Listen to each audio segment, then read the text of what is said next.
قل إن كنتم تحبون الله فاتبعوني يحببكم الله ويغفر لكم. امام ابن جوزی رحمہ اللہ اپنی کتاب صفات صفوہ کے اندر ایک عظیم کمانڈر، عظیم مجاہد ابو قدامہ شامی کا ایک واقعہ نقل کرتے ہیں. ابو قدامہ شامی جہاد کے اندر کودنے والا، مار کے لڑنے والا، اللہ کی توحید کو غالب کرنے کے لیے جہاں جہاد کا والا سنتا پہنچ جاتا. ایک دن حرم نبوی کے اندر بیٹھے ہوئے ایک شخص نے آ کر کہا، ابو قدامہ تم نے اللہ کے لیے بہت جنگیں کی ہیں، ان جنگوں کے اندر کوئی بہترین واقعہ، عجیب واقعہ جو تمہیں محسوس ہوا ہو وہ سناؤ. ابو قدامہ کہنے لگے، میں ایک مرتبہ رقہ شہر جو نہر فرات کے کنارے ہے، یہاں عیسائیوں کے خلاف جہاد کرنے کے لیے ہم مدینے کے، حجاز کے، کوفے کے کچھ شباب وہاں پر پہنچے. ہم نے دن کے اندر شہر رقہ میں پڑاؤ ڈالا، میں نے مختلف مسجدوں میں تقریریں کی، لوگوں کو اللہ کے لیے لڑنے پر اکسایا، ابھارا، پھر رات کو ایک منزل کرائے پہ لے کر سو گیا. کہا جب رات کا ایک پہر گزرا تو اچانک میرے گھر کا دروازہ کوئی بجا رہا تھا. میں حیران ششدر کہ یہ کون ہے؟ اس شہر میں اجنبی ہوں، مجھے جاننے والا کوئی نہیں، نہ کوئی دوست ہے نہ کسی سے معرفت ہے. کون ہے جو رات کے ایک پہر کے بعد میرا دروازہ بجا رہا ہے؟ کہا میں اٹھا، دروازہ کھولا تو سامنے برقعے میں، پردے کے چادر میں لپٹی ہوئی ایک عورت کھڑی ہے. میں اور پریشان، رات کی تاریکی میں یہ عورت. میں نے کہا اللہ کی بندی، اللہ تجھ پر رحم کرے، تو کون ہے؟ کیا چاہتی ہے؟ کہنے لگی تو ابو قدامہ ہے؟ کہا ہاں میں ابو قدامہ ہوں. کہا تو نے ہمیں جہاد کے لیے آج پکارا اور جہاد کے لیے مال اکٹھا کیا؟ کہا ہاں. کہا میرے ہاتھ میں ایک تھیلا دیا، ایک رکا دیا اور چلی گئی. میں اندر آتا ہوں، چراغ کی روشنی میں اس رکے کو پڑھتا ہوں تو عجیب تحریر. کہنے لگی ابو قدامہ تو نے ہم سے مال مانگا ہے اللہ کے لیے، اور میں فقیر عورت ہوں، غریب عورت ہوں، میرے پاس کچھ نہیں، لیکن میں نے اپنے سر کے بالوں کو کاٹ کر بالوں کی ایک رسی بنائی ہے اور اس تھیلے کے اندر وہ رسی ہے. ابو قدامہ جب اللہ کے راستے میں تم نکلو اور کہیں پر اپنے گھوڑے کو روکو، میری اس بالوں کی رسی سے اس گھوڑے کے پاؤں کو باندھ دینا. ہو سکتا ہے اللہ میرے بالوں کو اپنے راستے میں گھوڑے کے قدموں میں دیکھ کر مجھے معاف کر کے جنت کے اندر داخل کر دے. کہا میں حیران اس عورت پر، حالانکہ جو اس نے کام کیا ہے شریعت اس کی اجازت نہیں دیتی اس طریقے سے بالوں کو کاٹ کر رسی بنانا، لیکن جنت کے لیے اس کی حب، جنت کے لیے اس کی محبت، جنت کے لیے اس کی طلب یہ عجیب تھی. کہا صبح ہم نے فجر پڑھی، فجر پڑھ کے نکلے، ابھی ہم تھوڑے ہی راستے میں گزرے، پیچھے سے ایک نوجوان گھوڑا سوار گھوڑا دوڑاتا ہوا آ رہا اور آوازیں دے رہا، اے ابو قدامہ ٹھہر جاؤ، اے ابو قدامہ ٹھہر جاؤ. میں نے اپنے ساتھیوں سے کہا تم آگے بڑھو، میں ذرا اس کی بات سن لوں. وہ قریب آیا، چہرے پہ اس نے نقاب ڈالا ہوا اور مجھے دیکھ کر کہنے لگا اللہ کا شکر ہے جس نے مجھے تیری صحبت سے محروم نہیں رکھا. میں نے کہا اللہ کے بندے کیا چاہتے ہو؟ کہا میں تیرے ساتھ نکل کر اللہ کے لیے جہاد کرنا چاہتا ہوں. میں نے کہا اپنے چہرے سے نقاب کو اتارو، تمہیں دیکھ لوں، اگر تم جوان ہو قبول کر لوں گا اور اگر تم معصوم بچے ہو واپس لوٹا دوں گا. اس نے اپنے چہرے سے نقاب اتارا تو چاند جیسا چہرہ، نوجوان بچہ، 15-16 سال اس کی عمر. میں نے کہا اللہ کے بندے، اللہ کے بندے، تم معصوم بچے ہو، یہ جہاد بڑا عظیم عمل ہے، تم واپس لوٹ جاؤ. کہا میری ماں نے مجھے یہ سبق پڑھا کے بھیجا تھا، بیٹا واپس نہیں آنا، وہ مجھے کبھی قبول نہیں کرے گی. اور اس نے تمہیں سلام کہا ہے. کہا تیری ماں کو میں کیا جانوں. کہا میری ماں وہی تو ہے جو رات کو آ کر تجھے تھیلا اور رسی دے کر گئی تھی. اور اس نے مجھے کہا بیٹا اللہ کے راستے میں جاؤ. میں نے کہا تیرا باپ زندہ ہے, جا اپنے باپ کی خدمت کر. کہا نہیں, پچھلے سال میرے باپ کو عیسائیوں نے قتل کیا, آج میں اپنے باپ کے قتل کا بدلہ لینے کے لیے آیا. میں نے کہا چلو ہمارے ساتھ. وہ جب بھی چلتا خدمت کا موقع سارا اپنے ذمہ لیتا, جہاں رکتا ہماری خدمت کرتا.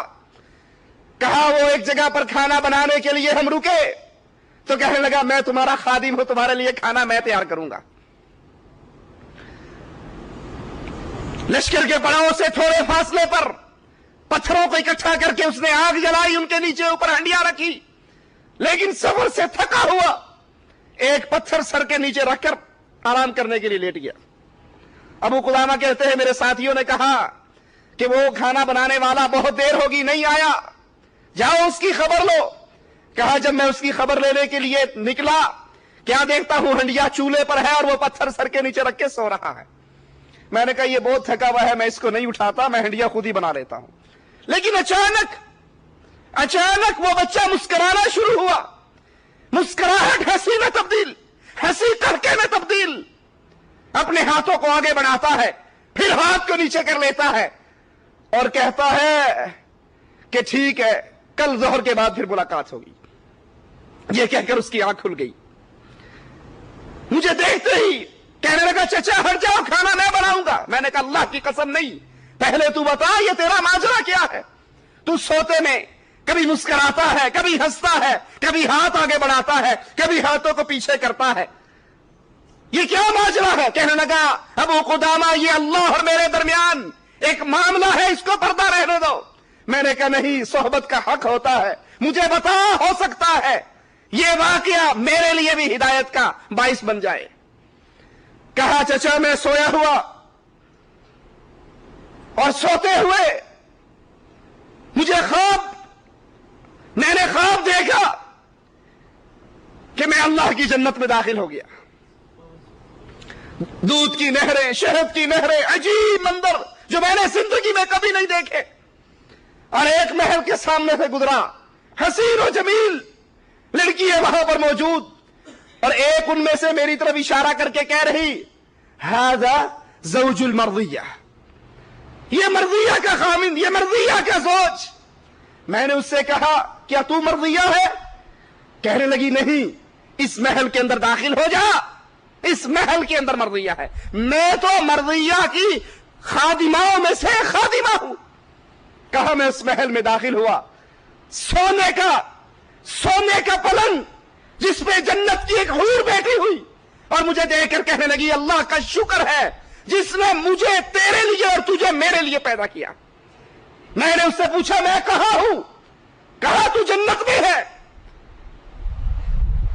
میں نے پوچھا تو کون ہے؟ کہا میں ہمیشہ تیرے ساتھ رہنے والی تیری جنت کی حور تیری بیوی ہوں.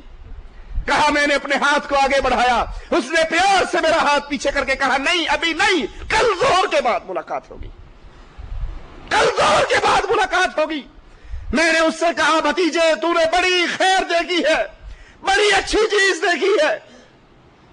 اس کے بعد ہم نکلے, کفار سے مقابلہ ہوا, صفیں سیدھی ہوئی, ہر کوئی اپنے پیارے کو اپنے قریب کر رہا, اپنے دوست کو اپنے قریب کر رہا. لیکن میں نے سوچا اس نوجوان کا تو کوئی نہیں. میں نے اس کی تلاش لشکر میں کرنی شروع کی تو کیا دیکھتا ہوں یہ بچہ پہلی صف کے اندر کھڑا ہے. میں نے کہا بیٹا تجھے جہاد کا کوئی اندازہ ہے, کوئی تجربہ ہے؟ کہا نہیں چچا, اللہ کی قسم یہ میرا پہلا مقابلہ ہے کفار کے ساتھ. میں نے کہا اللہ کے بندے پہلی صف میں نہ ٹھہر, آخری صف میں ٹھہر.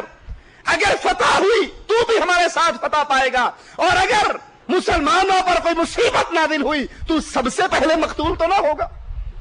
میں نے اس کے ہاتھ کو پکڑا پیچھے کھینچنے کے لیے, کہنے لگا چچا کیا تم چاہتے ہو میں آگ میں جاؤں؟ میں نے کہا استغفر اللہ, آگ سے بچنے کے لیے تو ہم نے کلمہ پڑھا اور جہاد کے لیے آئے, کہا چچا اللہ نے اپنے قرآن میں کہا جب تم کفار کے سامنے کھڑے ہو جاؤ پھر تم میں سے جو پشت موڑ کے بھاگے گا وہ جہنم کے اندر جائے گا. چچا میں پشت موڑنا نہیں چاہتا. میں نے کہا بیٹا نہیں, اس آیت کا وہ معنی نہیں جو تم لے رہے ہو. میں اس کو پیچھے دھکیل رہا ہوں اور وہ اپنا ہاتھ چھڑا رہا ہے. اسی دوران جنگ کا آغاز ہو گیا. جنگ شروع ہوئی, تلواریں بلند ہوئی, گردنیں کٹی, ہاتھ اڑے, خون کی ندیاں بہی. بالآخر ظہر کے بعد اللہ عز و جل نے مسلمانوں کو عیسائیوں پر فتح دے دی. اپنے پیاروں کو تلاش کرتا ہے, ان کی لاشوں کو تلاش کرتا ہے. میں اس بچے کی تلاش کے اندر نکلا, میں اس بچے کی تلاش میں نکلا. کیا دیکھتا ہوں وہ پھول جیسا چہرہ زخموں سے چور ہوا ہوا, اور لوگوں سے کہہ رہا ابو قدامہ کو بلاؤ, میرے چچا ابو قدامہ کو بلاؤ. میں اس کے سرحانے پہ گیا, سرحانے پر بیٹھا. میں نے کہا بھتیجے میں ابو قدامہ ہوں. کہا اللہ کا شکر ہے جس نے مجھے اس وقت تک زندہ رکھا جب تک میں تجھے وصیت نہ کر دوں. اور میری وصیت یہ ہے واپس رقہ شہر جانا, میری ماں سے ملنا اور میری ماں کو خوشخبری دینا کہ اللہ نے تیرے ہدیے کو قبول کر لیا ہے. اور میری ماں آپ کی بات میں یقین نہیں رکھے گی بلکہ میرے جسم پہ یہ کٹے پھٹے ہوئے خون سے بھرے ہوئے کپڑے یہ لے کر جانا اور میری ماں کو دکھانا. یہ کہتے ہی اس کی زبان سے آخری جملہ جو نکلا وہ یہ تھا چچا میں مرضیہ کی خوشبو اپنے سرحانے پر پا رہا ہوں. یہ کہا اور اس کی روح پروان ہو گئی. کہا میں نے اس بچے کے کپڑے لیے, اب میرا سب سے بڑا غم اور ہم یہی کہ کسی طرح اس کی ماں تک جا کر یہ پیغام پہنچا دوں. کہا رقہ شہر میں داخل ہوا, میں اجنبی جانتا نہیں اس کی ماں کا گھر کہا. ایک راستے سے گزر رہا, ایک چھوٹی سی بچی دروازے پہ کھڑی, ہر گزرنے والے سے پوچھتی ہے تو کہاں سے آ رہا ہے؟ وہ کہتا ہے میں جہاد سے آ رہا ہوں. کہا تمہارے ساتھ میرا بھائی تھا؟ کہا میں تو نہیں جانتا تمہارا بھائی کون ہے. وہ گزر جاتا ہے, دوسرے سے پوچھتی ہے, تیسرے سے پوچھتی ہے, چوتھے سے پوچھتی ہے تمہارے ساتھ میرا بھائی تھا. میں نے پہچان لیا یہی وہ بچی ہے جس کا بھائی جس نے مجھے وصیت کی. میں نے اسے کہا تیری والدہ کہاں ہے؟ وہ والدہ کو بلا کر لائی. اس عورت نے مجھے دیکھتے ہی پہلا سوال کیا ابو قدامہ خوشخبری لے کر آئے ہو یا بری خبر لائے ہو؟ مبشر ہو یا معزی ہو؟ میں نے کہا خوشخبری کیا ہے تیرے نزدیک؟